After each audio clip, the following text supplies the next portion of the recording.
Hello বন্ধুরা, আজকে আমি তোমাদের সাথে দারুণ স্বাদের একটা চিংড়ি মাছের রেসিপি শেয়ার করব। বানাতে এত সহজ আর খেতে এত দারুণ হবে, দেখে তো বুঝতেই পারছো দেখতে কতটা সুন্দর লাগছে।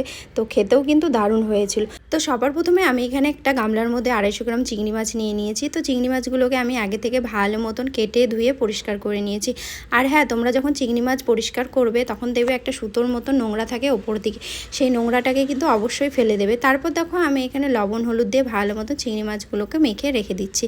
তারপর একটা মিক্সিং জারের মধ্যে একটা মিডিয়াম সাইজের পেঁয়াজ কুচি, একটা মিডিয়াম সাইজের টমেটো কুচি, 1/2 ইঞ্চি আদা আর 2 কোয়া রসুন নিয়েছি। তো আমার এখানে রসুনের সাইজটা একটু বড় ছিল বলে 2 কোয়া নিয়েছি। তো তোমরা 4-5 কোয়া রসুন নেবে। আর দিয়ে দিচ্ছি 2টো লাল লঙ্কা। এই লঙ্কাটা কিন্তু ভীষণ ঝাল আর ভীষণ টেস্টি। তো এই লঙ্কার একটা ভিডিও আমি দেবো তোমাদেরকে, তো পরে দেখে নিও। তো তারপর দেখো মশলাটাকে ভালো মতন বেটে নিয়েছি। বেটে নেওয়ার পরে কি সুন্দর একটা কালারও এসছে। তারপর একটা কড়াইতে পরিমাণ মতো সর্ষের তেল দিয়ে দিয়েছি। তো তেলটাকে ভালো মতন গরম করে নিয়েছি। তারপর মেখে রাখা চিংড়ি মাছগুলোকে দিয়ে ভালো মতন উল্টে পাল্টে হালকা করে ভেজে তুলে নিয়েছি।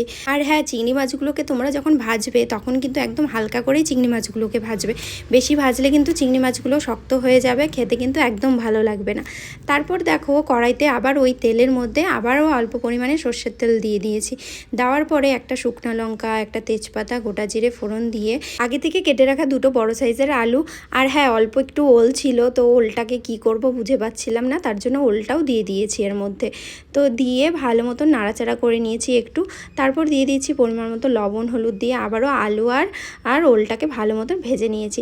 তারপর যে বেটে রেখেছিলাম মশলাটা, সেই মশলাটাকে দিয়ে আবারও কিছুক্ষণ নাড়াচাড়া করে 1/2 চামচের কম জিরে গুঁড়ো, 1/2 চামচের কম ধনে গুঁড়ো আর 1/2 চামচের মতন হলুদ গুঁড়ো দিয়ে মশলাটাকে ভালো মতো নাড়াচাড়া করে নিচ্ছি। তো মশলাটাকে ভালো মতো নাড়াচাড়া করে দেখো আমার এখানে ভালো মতন কষানোও হয়ে গেছে। তো মশলাটাকে ভালো মতন কষাতে হবে, না হলে কিন্তু তরকারির টেস্টটা আসবে না ভালো। তো ভালো মতন কষিয়ে নিয়ে আমি এখানে 2 কাপ জল দিয়ে দিয়েছি। তো জলটাকে দিয়ে ভালো মতো নাড়াচাড়া করে ঝোলটাকে ভালো মতন ফুটিয়ে নিয়েছি। তো ফুটানোর পরে আমি এখানে পরিমাণ মতো লবণ দিয়ে দিয়েছি। তো আগেও আমি যেহেতু লবণ দিয়েছি, তো আমি এখানে বুঝেই লবণটা দিচ্ছি, তোমরাও কিন্তু বুঝেই দেবে লবণটা। তো লবণ দেওয়ার পরে আবারও কিছুক্ষণ ফুটিয়ে নিয়েছি ঝোলটাকে। তারপর দেখো আগে থেকে ভেজে রাখা চিংড়ি মাছগুলোকে দিয়ে ঢাকনা দিয়ে ঢেকে 4-5 মিনিটের মতন রান্না করে নিয়েছি। দেখো আমাদের আলু ওল সব কিছুই কিন্তু সেদ্ধ হয়ে গেছে ভালো মতন। তারপর অল্প পরিমাণে চিনি আর অল্প পরিমাণে গরম মশলা দিয়ে ভালো মতো নাড়াচাড়া করে গ্যাস বন্ধ করে ঢাকনা দিয়ে ঢেকে রেখে দেবো 5 মিনিটের মতো। তারপর 5 মিনিট পর ঢাকনা খুলে নামিয়ে নিলে আমাদের চিংড়ি মাছের দারুণ স্বাদের চিংড়ি মাছের রেসিপি পুরোপুরি তৈরি। তো তোমরা কিন্তু এই রেসিপিটি অবশ্যই বাড়িতে ট্রাই করো, আশা করি তোমাদের ভালো লাগবে। তো ভালো লাগলে একটা লাইক কমেন্ট করে অবশ্যই আমার পাশে থেকো। Thank you for watching, bye by.